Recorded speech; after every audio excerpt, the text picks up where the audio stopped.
வணக்கம்.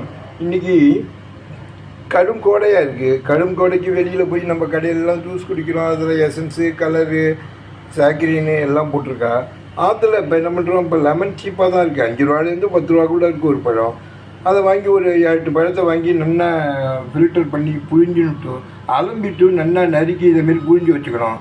புழிஞ்சு வச்சுட்டு 2 கரண்டி ஜீனி, அதுக்காக நம்ம ஜீனி இல்லைன்னா வெறும் நாட்டு சர்க்கரையை போட்டால் அது ஒரு கலர்ஃபுல்லாகவும் இருக்காது, வச்சு சாப்பிட்றதுக்கு அந்த அளவு நல்லதே வெளியே. அதனால இதில் சர்க்கரை சேர்த்துட்ருக்கேன். சர்க்கரையை எடுத்து இந்தமாரி நல்லா கொதிக்க விட்டு கம்பிப்பாக அழுக்கெல்லாம் நீக்கிட்டு சர்க்கரை ஜூஸில் இது எடுத்துட்டு அடுப்பில் ஜூஸ் நல்லா திக்காக போகணுங்க. இதில் தூக்கி இந்த லெமனை ஊற்றிட வேண்டியது தான். அதுக்கப்புறம் அடுப்பை எரிய விடக்கூடாது. இதை தூக்கி இந்த புழிஞ்சு வச்சுருக்க லெமன் ஜூஸை கம்ப்ளீட்டாக அதில் ஊற்றிட வேண்டியதான்.